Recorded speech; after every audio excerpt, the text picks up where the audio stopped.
I couldn't sleep today. I worked overtime last night, and I just couldn't sleep. And then, of course, you know the scenario that I worked out early. I had to keep watching the early games. Yeah, and damn if they almost pulled that shit out. And you saw what happened. They had to cut away from overtime in the Steelers-Ravens game because they had to go to the fucking stupid, meaningless Tampa Bay Carolina game by NFL contract. No, I didn't see that. For some reason, I didn't have a TV. Because of the horse trading and everything, CBS had the Panthers and the stupid-ass Buccaneers. All right. Yeah. So with a couple minutes left in overtime and the game not decided in Baltimore, they go, oh, we'll be going to a commercial and then taking you to your local game. But if you got the Yahoo Sports app on your phone, you can watch live games, and I did get to see the end of it. So I got to see fucking Steelers win that game. And now we did a favor for the Steelers fans. Go ahead and share everything because I'd like to unburden myself. No, sure. I've burned about 7,000 calories today. You go sleep well when you do go to sleep. I need like a 2-week vacation just to get over this game. Well, at least you got a team to cheer for, man. Despite the heartache that you have to deal with sometimes. God almighty. Man, Carolina Panthers fan, it's like being a Cubs fan anymore, man. It really is. Well, but Rule's coming back. Rule is coming back. Well, thank God. I know, right?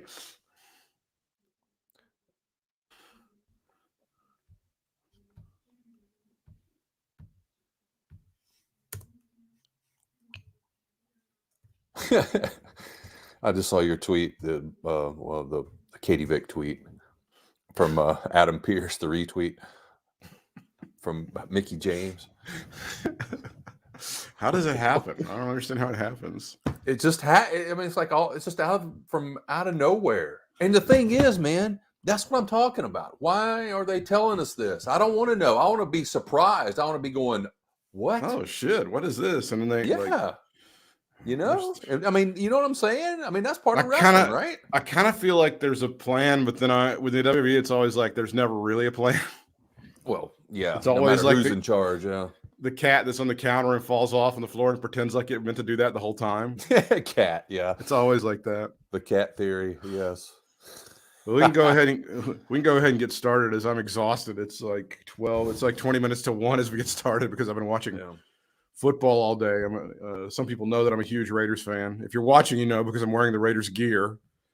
And I will say, and I will go to my grave. Were you watching the end of the game? Yeah. I'll go to my grave saying the Raiders were going to go ahead and go for the tie until that smart ass, what's his name? Staley? Is that the coach of the Chargers? I think so. Something like that. He blew that timeout and they were like, okay, motherfucker, game on.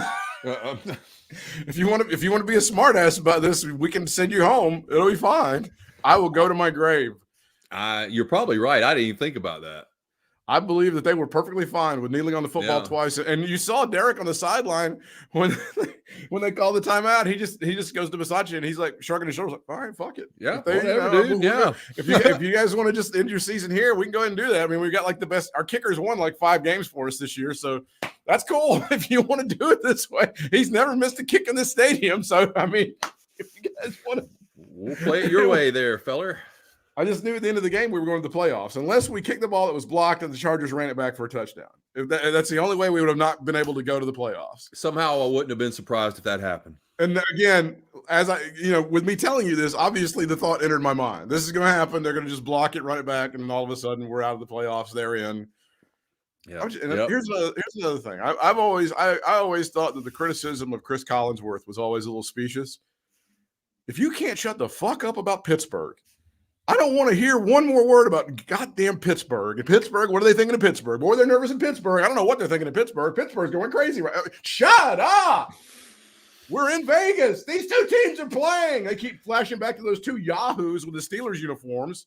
Right before I turned it off to get going with this, I heard him say, and you may have heard this too. He was like, and they were going over, I know what they were doing. They were going over the wild card weekend games. And he goes, and isn't it great that Ben Roethlisberger is getting another shot at it? Oh, yeah. I'm so happy that Mr. Cockring who's sexually harassing girls down in Georgia with his Super Bowl ring around his penis is getting another shot. Isn't that great? That's so good. He's the Bill Cosby of the NFL. Please.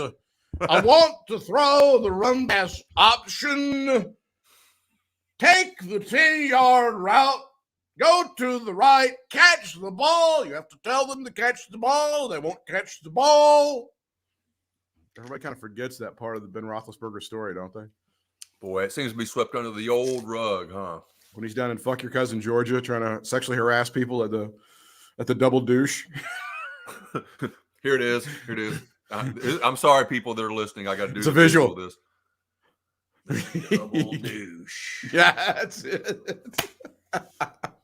I knew some dudes in college that were like super into that movie, and I wasn't, but I should have been. It's great. I mean, after like the first time you see it, if you're young like I was, you're like, oh man, this is badass. Then the more you see it, you're like, yeah, it's not as badass as I thought, but it's pretty good. I mean, it's kind of funny good, but it's good. Well, I guess we should start with the bloodletting at the World Wrestling Federation / entertainment. Continuing. If this was Goodfellas, this would be the part where Frenchie ends up in the freezer. Is it Frenchie that ends up in the freezer, or is he in the pink Cadillac? I can never remember. I can't remember, man. They put those fucking. I know that De Niro put those like those gold those fur jackets on him, one way or the other. Yeah, he had them. Yeah. How nice. No, I think actually Frenchie ends up in the garbage truck. I think he ends up getting rolled in the garbage truck. That's right. Yeah. Because I remember that scene when it shows and it shows Frenchie like rolling. Yeah. Right. You're right. This is where everybody ends up. Everybody that was ever associated with Triple H has now been mowed down. I mean, it's bad. So what is there something when you say with Triple H? Is there something I'm missing? Have I missed something here? Is there some underlying thing about Triple H being exiled here, or what's going on? Here's what I think is happening is that Vince was jealous of the attention that Triple H was getting in building up the NXT brand. And he heard the whispers about this guy and this product is good and yours isn't. So that had to be fixed. So we pulled him back, and then whatever procedure he had, I don't think it was a myocardial infarction, but I don't know what it was. It was a very serious thing. And now he's on light duty. That's been an attempt and an excuse to move him and Stephanie over here. We're going to put you guys over here. And the two things that I'm hearing, obviously, are that Nick Khan is preparing to get this thing sold. We've been saying this for a couple of years now to a major media conglomerate, whether it's going to be 21st or it's going to be Comcast or it's going to be, whoever it is. Tony Khan. I don't know. I mean, dumber and stupider things can happen. The Khans are very rich people, and they went out with a bang today by beating the Colts again. So, yeah, how about that? After I predicted the exact opposite on Facebook earlier today, so I think never fails. But you know what? I did mention when I did my little thing today at halftime. I did mention your little factoid you gave me about 2014 being the last time the Colts won there. So that was key. Yeah, I think it's like. Last what are we looking at? We played 17 games, played 16.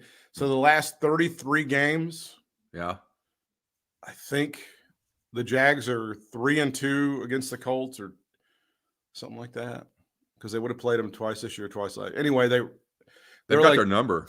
Sounds like they're like 3-2, and then they're like 2-150 against everybody else, whatever it is. And then they, like I said, like you said, they haven't won, in Jacksonville since the Obama administration. Boy, that seems like a lifetime ago. Those horrible Obama days when things, what I wouldn't give for a good socialist rant about a guy not born here but in Kenya. What I wouldn't give for that now. It seems almost refreshing and quaint, really, by comparison. We didn't know what we had. We didn't appreciate those rants. Didn't we almost have it all? Oh, what a cry. So I think either that's happening. Nick Khan is again cutting payroll, getting people off, and preparing this thing to be attractive for a corporate buyer. Or the other thing is like, okay, the plan to have Stephanie take over the business when her dad dies, passes it on, whatever, is now out of the way, and Shane's going to be the one. But then again, you're left with the scenario either way with Stephanie and Paul over here with, I got a lot of money and I got a lot of life left to live. So I might want to still do something in wrestling. I don't know. I I don't know, man. I just don't understand. And I've said this, and I'm catching myself as I say this, because I'll say this, and we say this shit all the time about everything about them. I just don't understand why you want to take something like NXT, which was thriving as it were, and turn it into the shit that it is now. I mean, why? It's like, if it's not broke, don't fix it. It's just this, the simple analogy or whatever you'll call it, the saying for that. And so I don't know. I just. Vince can't have anything get over. Vince can't have anything get over that's not his idea. And if you want something to get over, you have to make him think it's his idea. I think that's what we're looking at. Is this where we are with him now? Is this?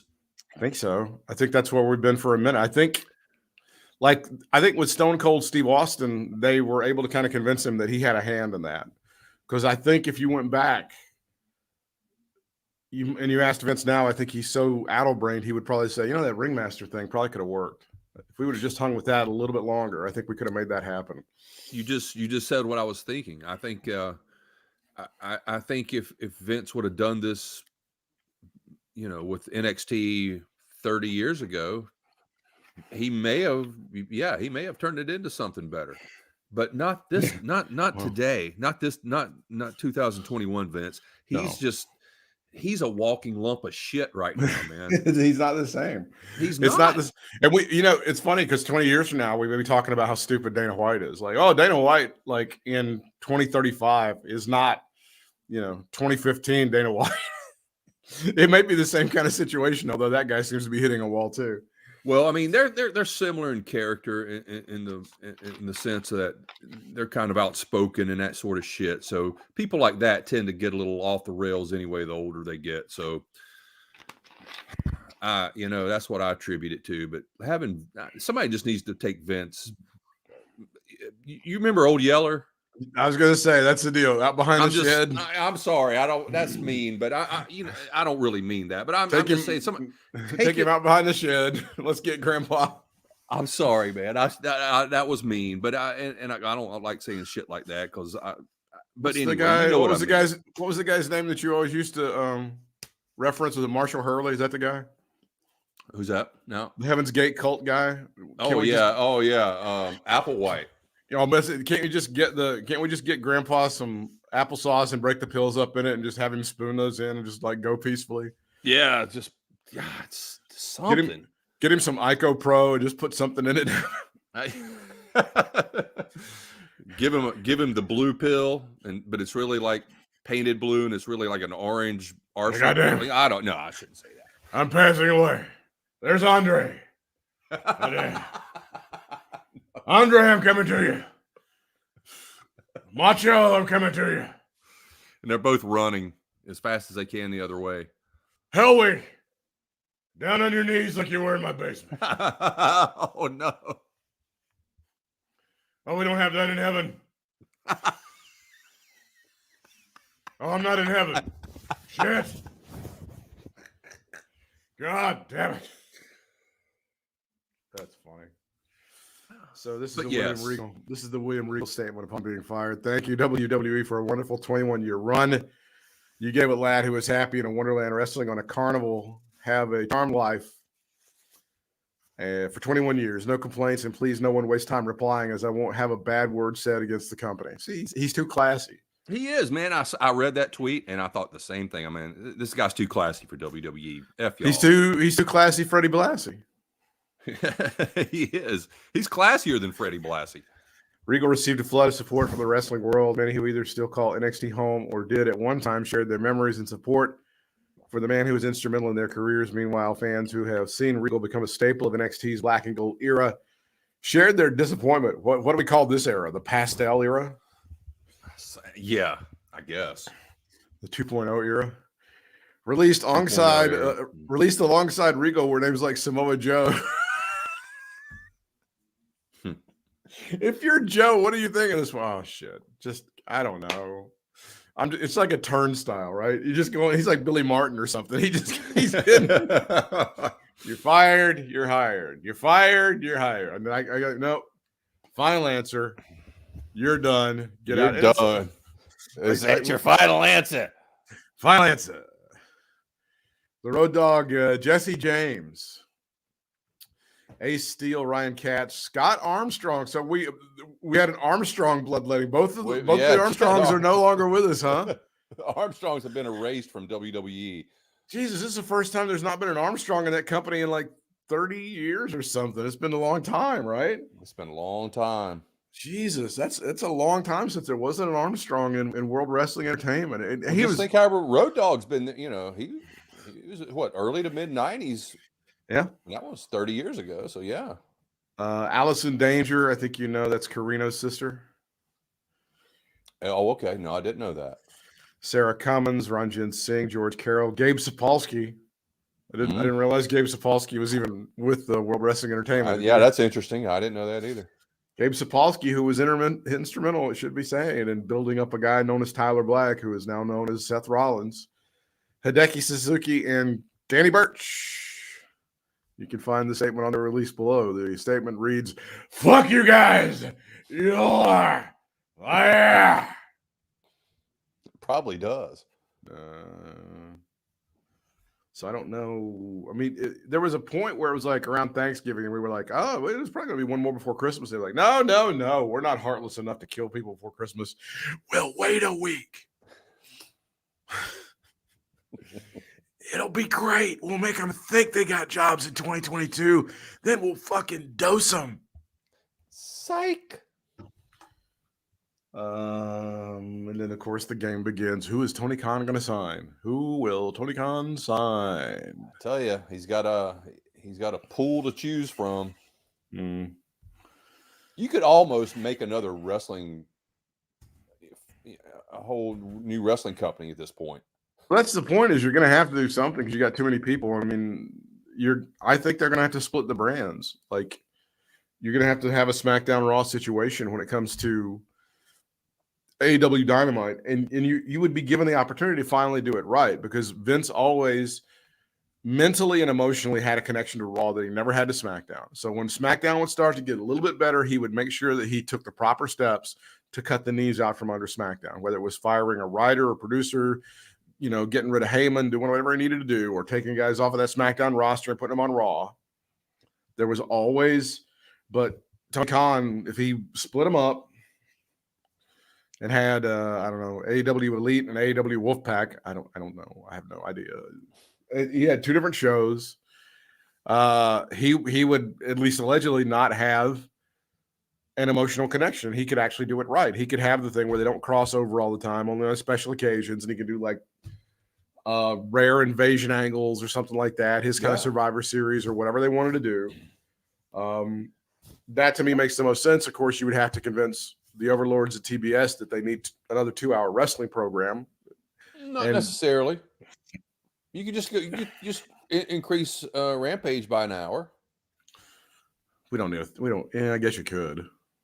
I mean, you have to do. Yeah. You wouldn't want to put it on another day. I mean, you could switch Rampage to Thursday. Just as we get started, I was completely wrong about the switch to TBS. They got over 1 million on TBS, and they started off super hot. Hangman Page clean in the middle of the ring over Bryan Danielson. That was exactly the right thing to do. It was a good match. There was not a lot of wasted space or wasted time on that Wednesday first edition of TBS. They made a lot of right moves. You got to give them complete credit for that. That was some good shit. Yeah. And we can get to Battle of the Belts in just a moment, but we have to talk about Cody as well.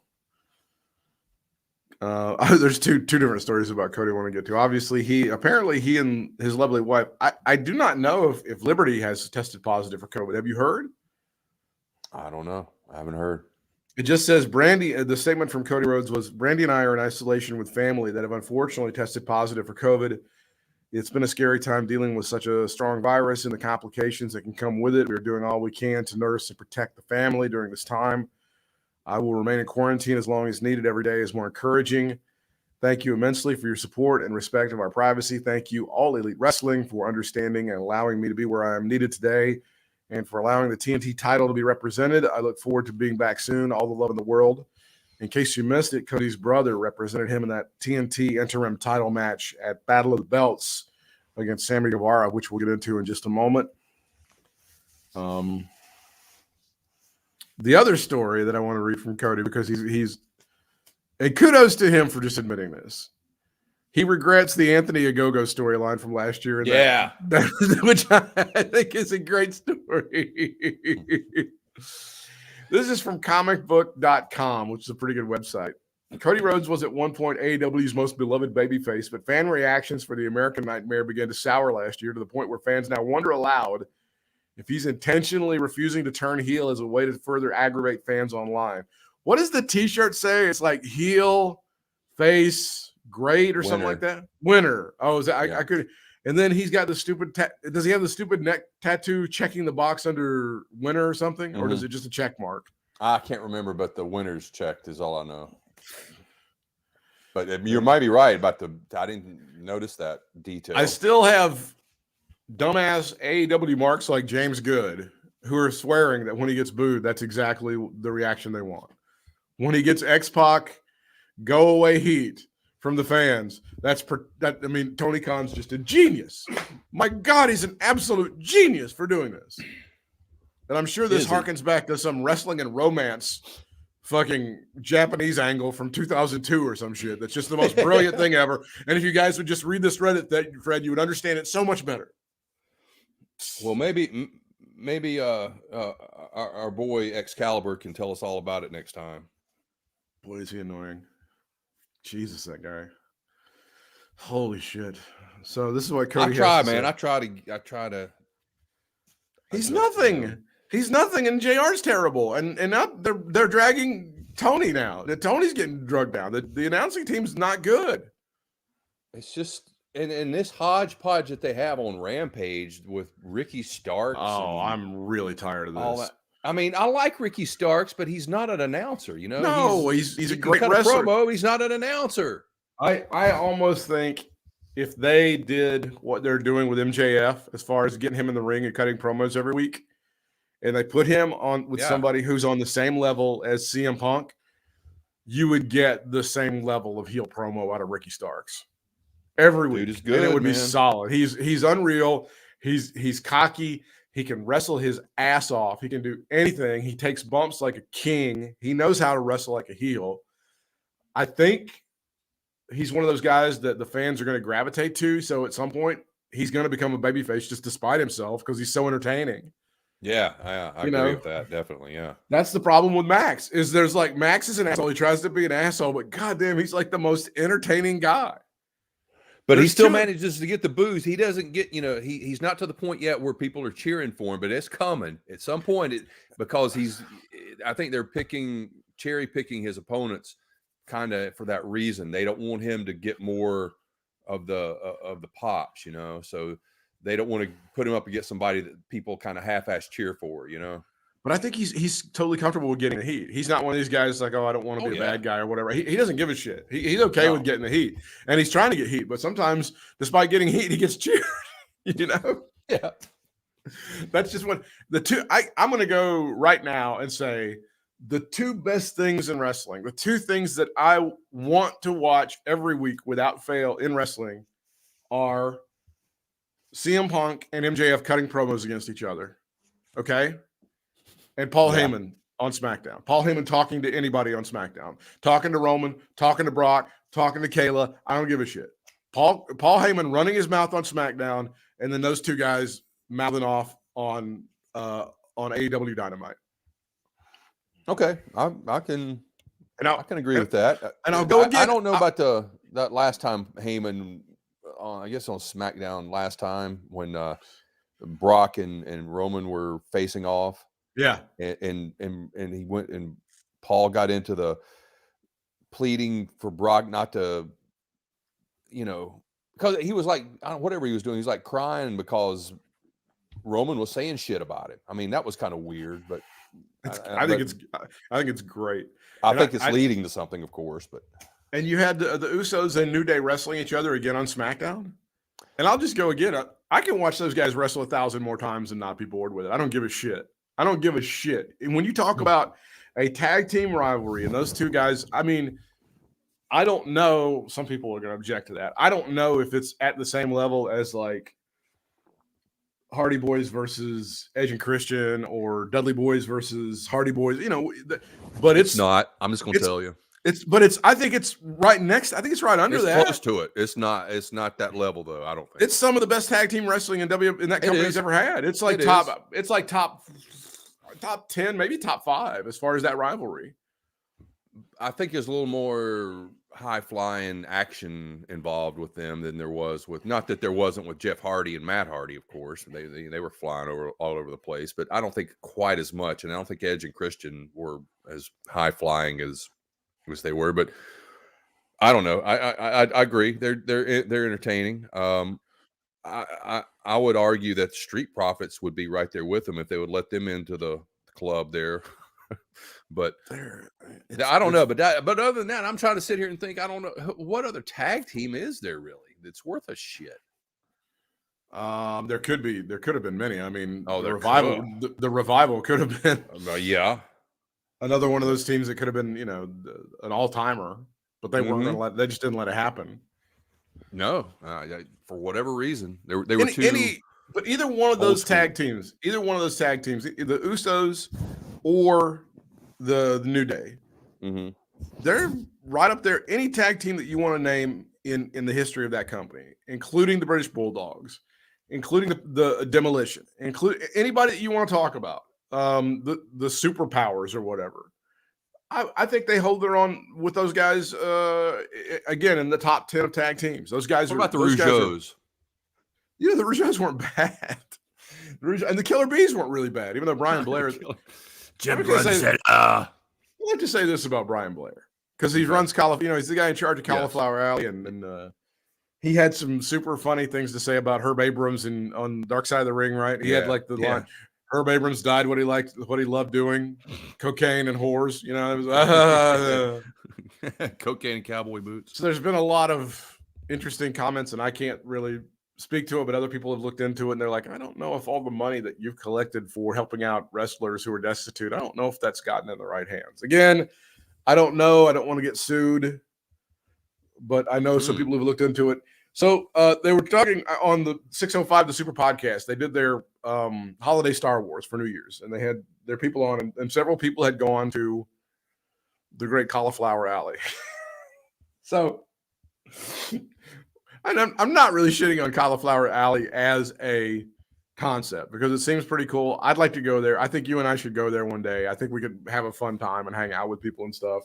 And I just have to see if Dr. Mike Lano really exists. I have to see if this asshole guy, this goofball pseudo dentist, whatever he is, I have to see if this person actually is like breathing the same air and walking on the same earth that I am. They said that there was this independent company that put on matches Friday night or Saturday night, one or the other. So they and there's the guy, I think the guy who was promoting it. They go, there's some whispers and stuff like, I think that guy's on a predator list down in Florida. So people start kind of looking into it. Nice. And then somehow he gets booked into a match with, like, from what I understand, a 15-year-old kid. No. Somehow that happens. How? Yeah.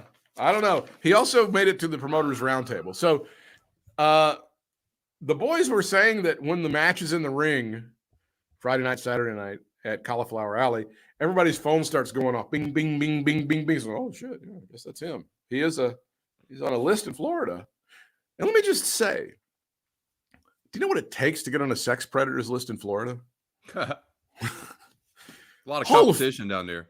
Well, it's Hall of Fame. It's absolutely. You have to be really a fucking sicko. I mean, you gotta snort bath salts in a maternity ward in order to get on a fucking predators list in Florida. I mean, these are the best of the best sex predators. Oh, it's the elite. Everybody goes, the elite, the elite. So everybody starts looking at their phone like, oh, yeah, I guess that's it. And one of the guys that was on with the last, I can't remember which one it was. He goes, he took his wife and he goes, we're out. We're gonna we're gonna head out to the strip and get some dim sum.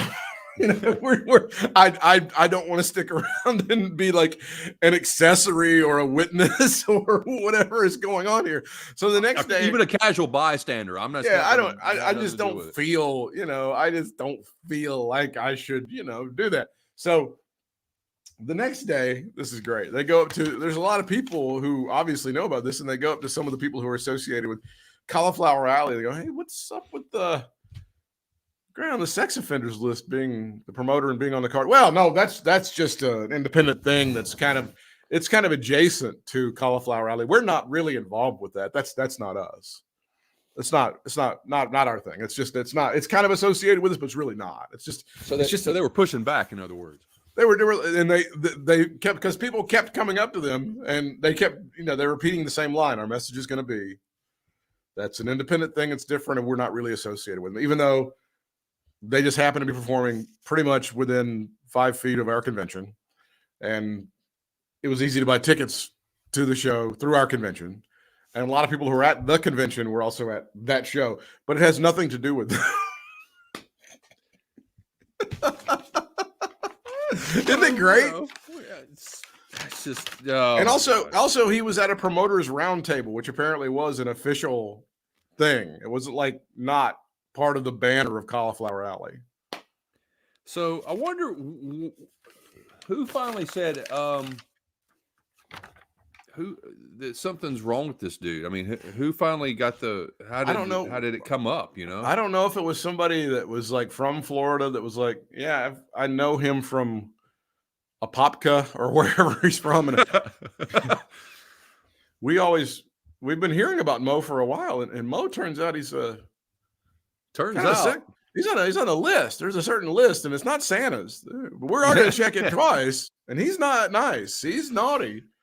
Any kind of list you're on usually isn't good anyway. It's not, it's like that's the Chris Jericho. You're on the list. There you go. That's the deal. So Cauliflower Alley is very, I don't know what he's going to add to the promoters roundtable. So you've been convicted of a felony. How to continue your career as a promoter? I don't know how that's going to be. Fill us in. Well, you see, what happened to me is those dandelion kids. Here's the thing: when you promote a show, you can't have it within 1,000 feet of a school or a playground. And back to the Cody Rhodes thing. At one point, AEW's most beloved babyface, but fan reaction on the American Nightmare began to sour last year, to the point now where fans wonder aloud if he's intentionally refusing to turn heel as a way to further aggravate fans online. Many of his critics point to the program with Anthony Ogogo from last year as the turning point for Rhodes' character, which included a promo concerning racism and the birth of his biracial daughter. An infamous I remember that. Oh, that was I forgot about that. Fucking cringeworthy. Oh, yeah. People weren't even allowed to sit in the stands in Atlanta if they were black. And I'm about to have a black daughter. And my wife's black. I have like a lot of black friends. I saw Roots all the way through. I listened to nothing but Lil Wayne in my car. I've been buying Sean John for 15 years.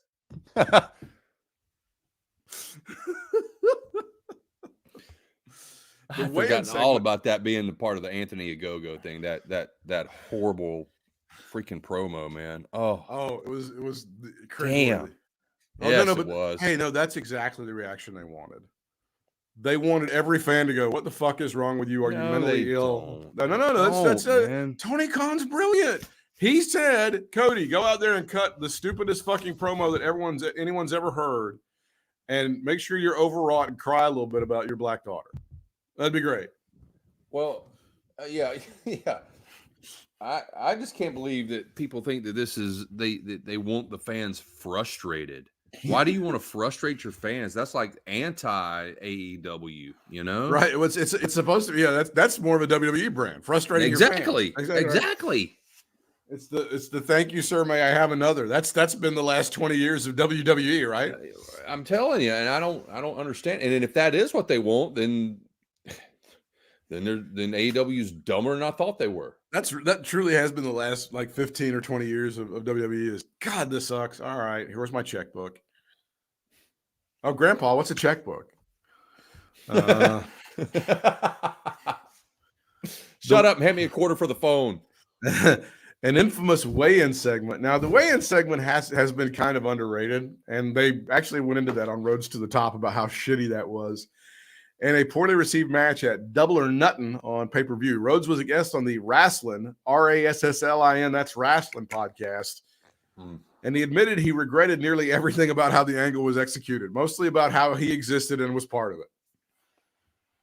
I've never gone on record. I've never gone on record as saying this, but now is the perfect time. I stood by what I said in the promo. I had this promo that was infamous. I stood by it because I thought the content was good and I thought the intentions were good. However, a white guy talking about race relations who has the American flag tattoo on his neck, I can see why people would use the term tone deaf when it came to that. Yeah, it's almost like a billionaire talking about how diverse. It's almost like a billionaire talking about how the diversification in his management of his company is, and he cites two people, one of which is whom, and he forgets all about the black wife you were just talking about. Oh, Lord. They go to great pains to talk about how Brandy is such an important part of this company. She's an executive, and she meets with the communications people and the law team, and we just get blah, blah, blah, blah, blah, blah. And Tony goes, well, yeah, we're like really brown and black. It's me and Megan. Crickets. Yeah. Is there somebody you're forgetting? The one that's married to one of the guys who's a vice president? Anybody? It does so much. Bueller. However, the white guy talking about race relations who has an American flag tattoo on his neck, I can see why people would use the term tone deaf when it came to that, then trying to defend it again. Intentions were good and sincere. I was so excited about Brandy and the baby, but that should have been one where I went out and just winged it because everything in wrestling, I work really hard on it. You hear about Randy Savage and his matches and promos. There are wrestlers who tend to be like Randy with their preparation, and there are wrestlers who are more like my dad who can kind of promo on the produce in the grocery store. Let me just stop here. Dusty never ate any produce ever. He was cutting heel promos on the stuff in the grocery. You ain't gonna get in my belly. You can just forget about that, Brussels sprouts. Fuck you. I ain't gonna eat no you cauliflower. You can kiss my honey. That's the kind of promos that he was cutting on produce because he wasn't eating any of it. What would he say to kiwi fruit?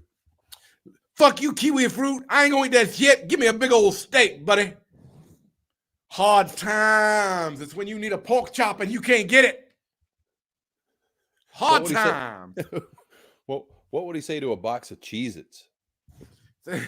Get in my belly. That's what I'm gonna say. My belly may be a little big. My honey may be a little big. It's about to get better because I'm going to eat all of these cheeses, baby. Look at these cheeses, daddy. It ain't going to be me eating these cheeses. It's going to be the Midnight Rider, daddy.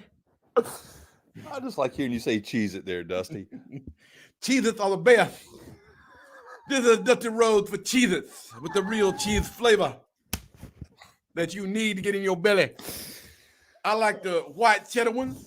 I like the ones with Tabasco. I like the ones that are big as fuck, like my belly.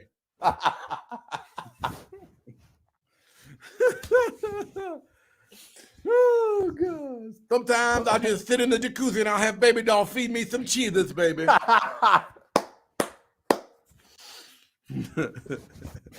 Take that, Tully. And it's better than most stuff you hear on television. I tend to be more of the big-time thinker, planner, workshopper, and all that thing. I had worked on that one really hard. That's what made it even more like, damn. Every now and again, you're trying to come up to the plate and strike out. I overplanned and struck out, although I stand by it. Wait a minute. You really think you did something good? Yeah. Yeah, I sucked a big old dick, but I'm with it. Well, I mean, yeah, it's like I suck a big old dick and then goes in this long diatribe, but denouncing it, but I stick with it. I just hate people that go ahead, baby, and they cut a promo and then they say it sucked, but I'm gonna defend it. That does suck, Dusty. I know. Would you like a Goodies headache powder, or was it BC? I can't remember which one I was for. I can't either. It was BC, I believe. Cause I think you were BC because I think Richard Petty was goodies. That's right, baby. I went against the Charlotte icon, Richard Petty. Petty Enterprises in your number 43. By the way, 43 is the number of steaks that I ate today, bitch. Every now and again, you're going to come to the plate and strike out. I overplanned it and struck out, even though I stand by it. I don't think anything with content, but once that happened, it set the angle in a way that Anthony, as far as wrestling age is concerned, he's like 18. He's a baby. He doesn't know what's going on. It set the angle in a tailspin. Oh, see, I think overall the problem is you put somebody in a huge angle that couldn't handle it and wasn't supposed to be there.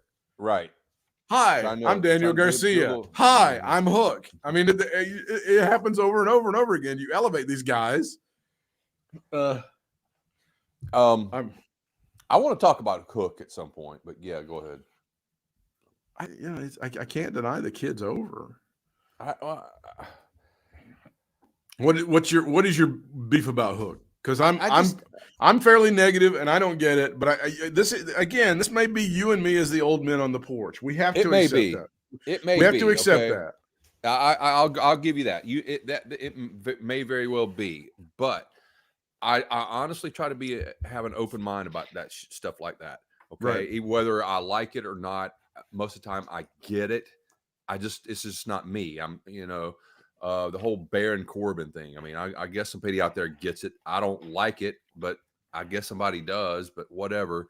But the thing about Hook that it's got me intrigued, and I can't wait to go to Dynamite Wednesday to see if they do the same thing they've been doing. But it's kind of water under the bridge at this point. But last time we did a podcast, I was saying that it seemed like they were, when I was at Greensboro, that is, for Dynamite, it seemed like it was all kind of contrived, it's like during a commercial break or during a break, there's like, coming up, we got this, and that's right. Don't forget, we've got him. He's coming up. Mr. Mr. No, and just building him up. There's like a difference between like being promoted to and being like treated like Pavlov's dog, right?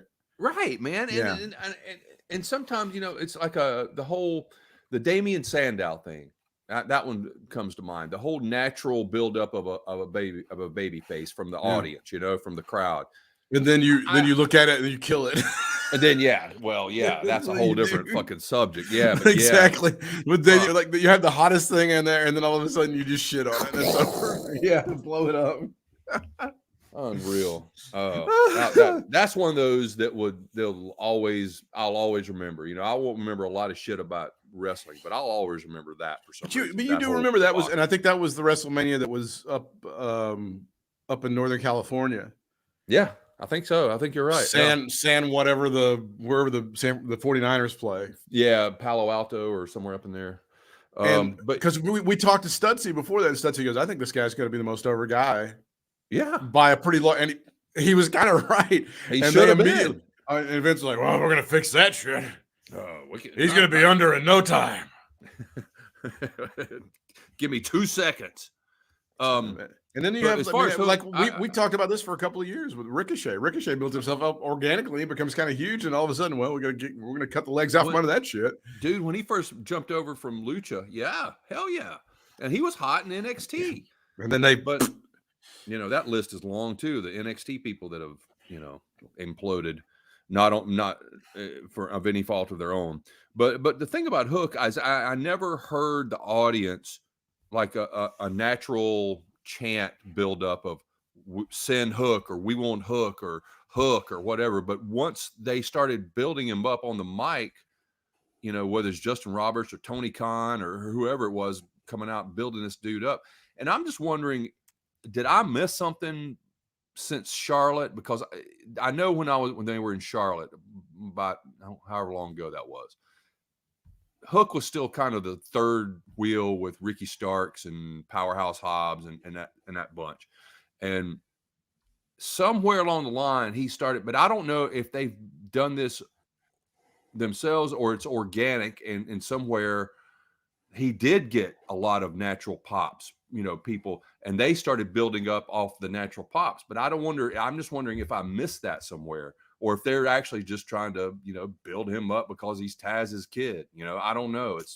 But going by just what I saw in Greensboro, it seems like they're doing the building up for this. It's not people actually chanting for his name and wanting him to come out and stuff. It's them building it up. So I don't know. I just got a little problem with that, but whatever. Who am I?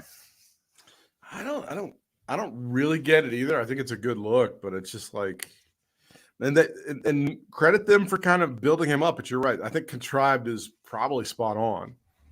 That's what it feels like. I'm not taking away from the dude. I think he's talented. Don't get me wrong. He's okay. I mean, he doesn't promo, so I don't know what he is like with a mic in front of him. He works okay. Yeah, and I'll tell you another thing that bothers me. And again, this might be what you just said, like us being the old men on the porch kind of thing, but that spot and I don't know if this is going to be an every time he wrestles thing. It's just one of those, his little trademark things like his dad had. And I know this is where it came from. It's when the other person, his opponent, gives him like basically a finishing move and he pops back up right after that. Yeah. Really? I mean, yeah, that's definitely, I'll go with you on that. That's what we definitely need is another little guy that doesn't sell shit. That's what we need in that company. Thank you. Is another 5'8" motherfucker who weighs about 140 pounds who don't sell shit. That's what we need in AEW. I'll give you that one. I just don't get it, man. And yeah. Okay, if you want to have a contrived superstar on your hands, whatever, that's on you. But when you start doing stupid shit like what I just said about him popping up after moves, that's just, you're getting into WWE territory almost. You might be right about that. Battle of the Belts. Speaking of Charlotte, this had been recorded. And since Cody wasn't able to, of course, we had to get the 52-year-old guy out there. And I said this to the marks. Nothing says 18 to 49 like a 52-year-old guy wrestling a 25-year-old. And then the 25-year-old when he went, and by the way, pushing the 25-year-old to the limit, and then having an 80-year-old present the interim and TNT title to the 25-year-old when it's over. Nothing really appeals to 18 to 49-year-olds more. I don't know if you caught this or not, but when Sammy got the belt from David Crockett, Sammy leaned in and I saw him say, and what's your name again?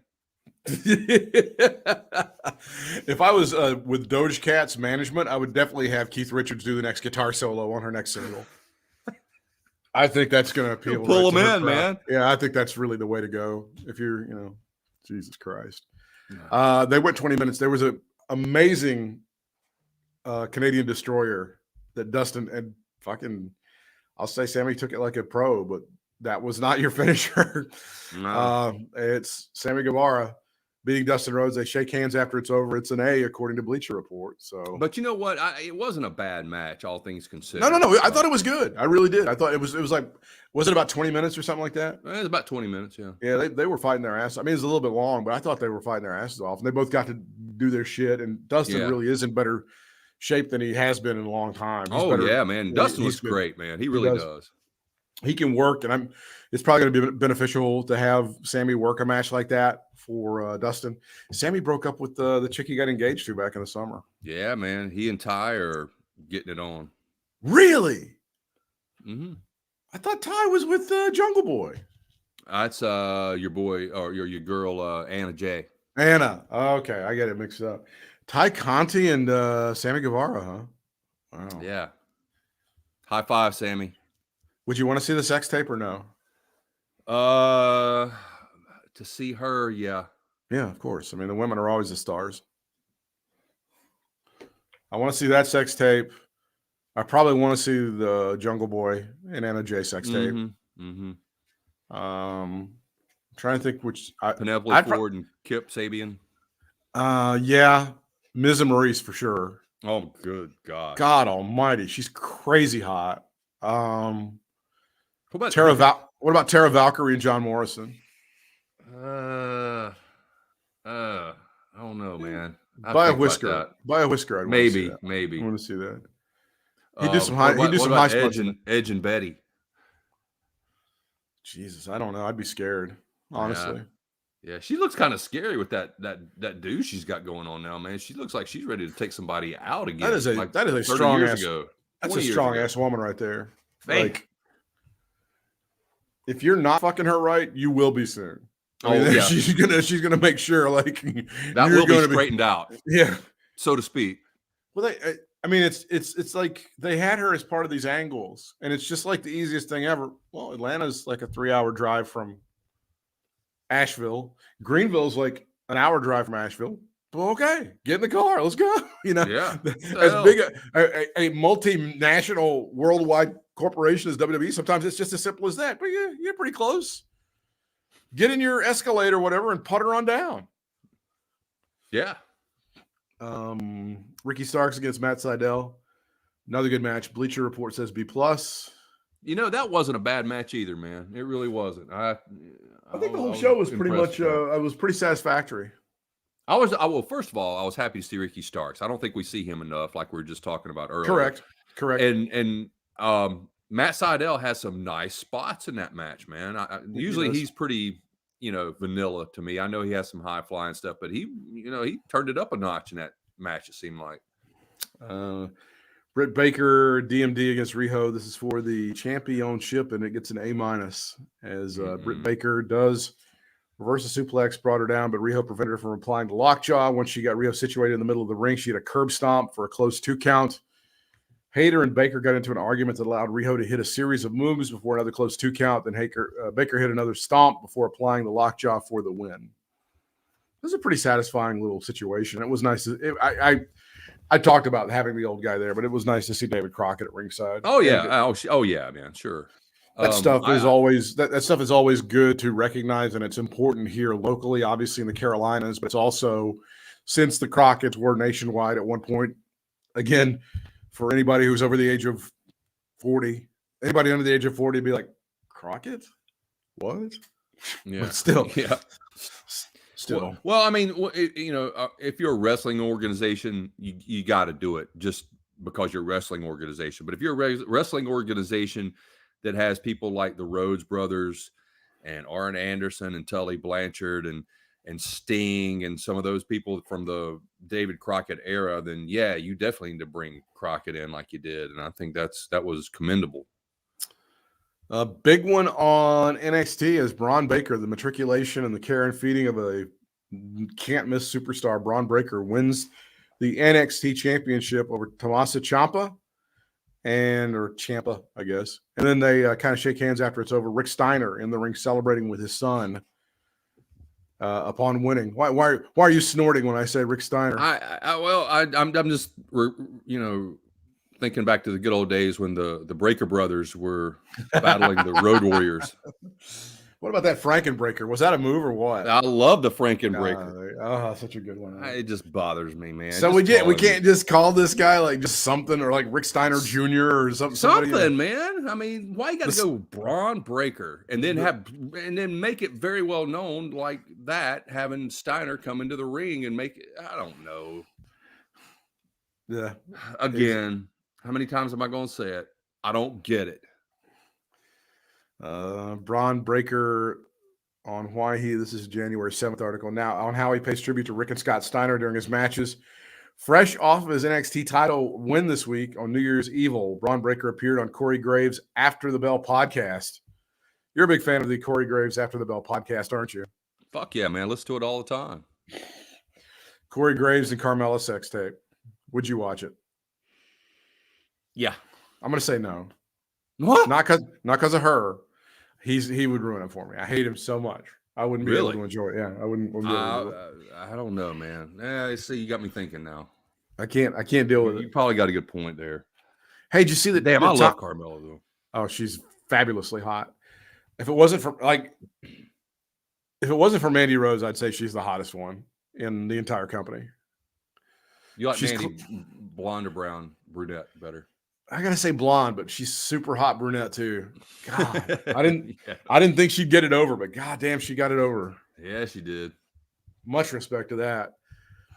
The After the Bell podcast to talk about his NXT title run so far. Tommaso Ciampa, his father, Rick Steiner, and more.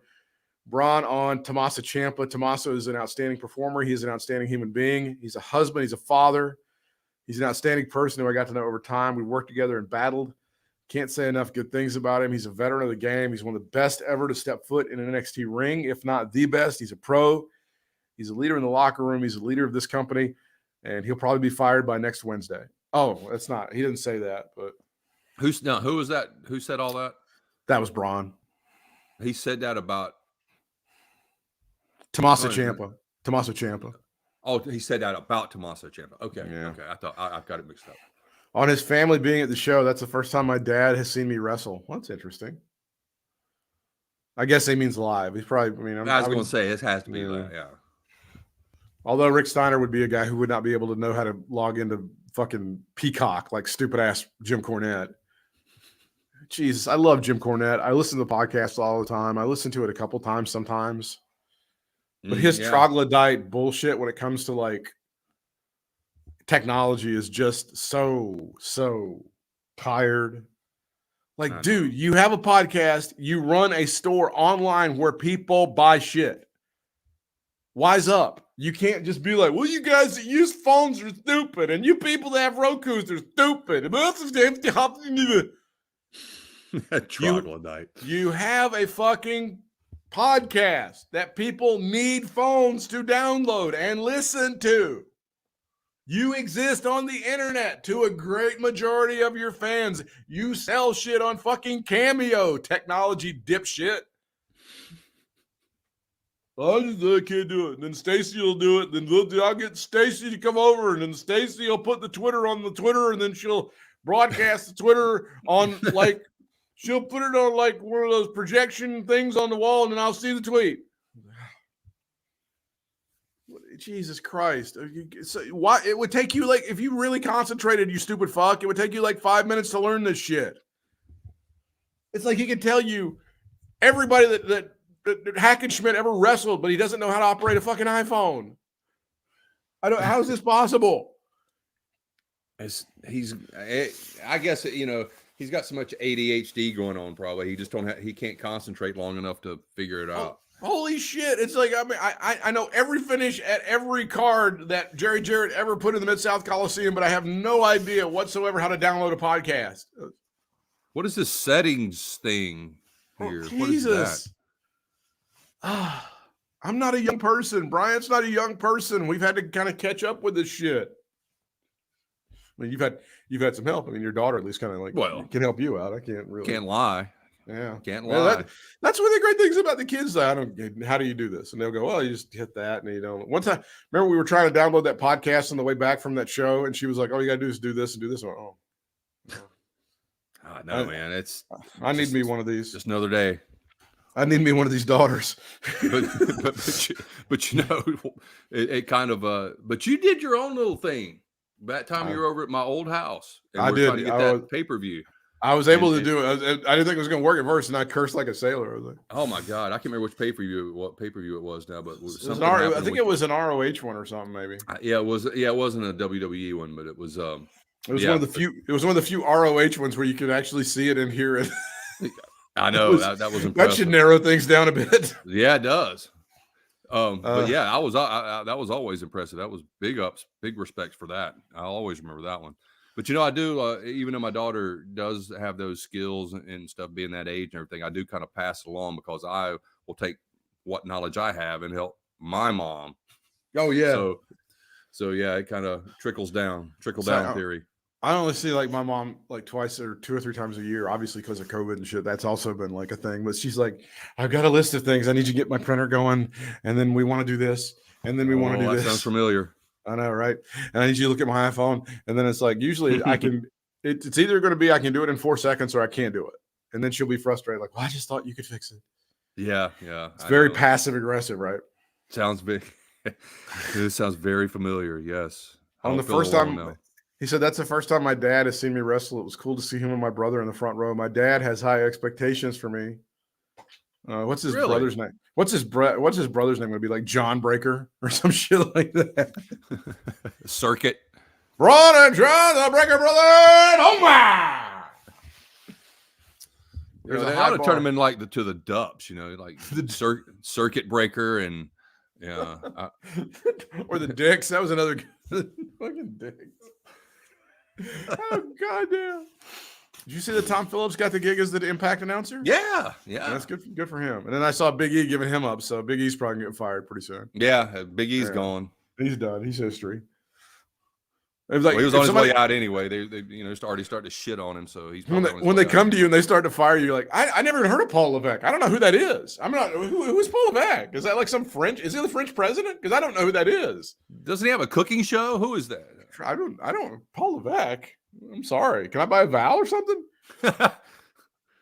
There's a high bar, and I have huge shoes to fill in terms of what he and my uncle did before me. It was cool for me to be him to be a part of that. It was an emotional roller coaster.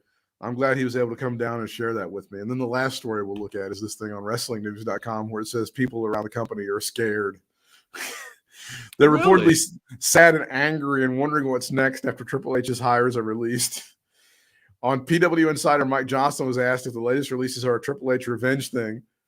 Johnson said that he could not say with 100% certainty that this is revenge, but it's clear that the idea was to get rid of people who he brought in, and it's impossible not to believe that Triple H has lost a great deal of power within the company. Oh, really? Yeah. What gave it away? I'm not sure, Mike. You're going out on a limb here, pal. Lord. Johnson described Wednesday as a sad day that I can tell you firsthand there were people in the company who rarely have empathy for others as they are out for themselves who were greatly shaken by what went down. Johnson said that people at WWE headquarters were befuddled and some were angry and some pointed out that WWE is not the same company that was just a few years ago. Another person that joked that it's Nick Khan's WWE and not Vince McMahon's company. Now, see, my immediate reaction was, well, that means Nick Khan's going to get fired. But no. Nick Khan's a very smart man. He's written himself a contract where you can't fire him. And if you do, you have to pay him $7 billion. Yeah. So he's not going to go out like that. And then they announced, as we were talking about beforehand on Friday Night SmackDown, that Mickie James is going to be part of the Royal Rumble on the women's side. Mm-hmm. And they announced her as being the current Impact Knockouts champion. Yeah. I don't know what that's about. I think they're finally saying, since they may be seeing AEW and Impact and all these other intertwining things going on between other wrestling companies, that it's, time to get that forbidden door broken down. And if I hear that phrase one more time, holy shit. Fuck. So I guess that's what it is. And plus, Mickie James does have, her history is with WWE pretty much. So if they're going to start doing it, she would be, I guess, the perfect one to start with. It looks like, she's a champion and she's got a huge history with WWE. So, but I still say, man, it would have been so much more effective if they would have just kept their mouth shut about it. As a surprise. Yes. That is dude, that's what makes Royal Rumble to me is the surprises. The surprises. Jesus. The stuff they say for surprises and the stuff that they promote are often it's weird how that happens. Let me float this particular idea to you. This may be sort of them offering a settlement to her for please don't sue us over Mark Carrano putting your shit in a garbage bag. If you sign this and you appear at this and we'll give you a payoff for this, then you agree not to sue us because Mark Carrano put all your shit in the garbage bag. Well, if that's the case, then shame on her for doing that. I guess. That's what I say. But fuck right off. Going back to all of that stuff that was happening, for them to fire Carrano and shit, and for the company to go, God, we are shocked that people were having their shit put in garbage bags and sent to their houses. Yeah, I know. Which it happened 100 million times. She's like the only one to be public about it. And they were like, "Oh, we have to get rid of him." We had no idea. We had no idea that Mark was doing that. But very disappointing. She is coming back, and she's not holding a grudge against it. She was, when she put that tweet out or post out or whatever, she was just stating a fact, right? And she didn't like it, but she's not like, holding a grudge on it and comes back. Okay. But if she was holding a grudge and they made some, what you just said, some compromise for her to come in and get paid, then she's given into it, I say, or given into greed. Or at least, giving some permission for it to happen. Well, yeah. I mean, I don't know. As cool as it is, I do like seeing intertwining companies like that. I don't. God, now that you brought that up, it's got me thinking about it now. So I don't know, but I like Mickie James either way. So I hope she goes in and kicks ass. Any closing thoughts on another award-winning episode of Katie Vick is Alive? No, I think we covered it all. I was going to talk about that Mickie James thing, but you brought it up there, so we covered. Went through a lot of stuff. We went through Cody. Went through the bloodletting over at World Wrestling Entertainment. Went through Battle of the Belts. Went through Braun Breaker. Went through all of those things. So Bryant can be followed on Twitter and Instagram at Bry Sports, BRY Sports.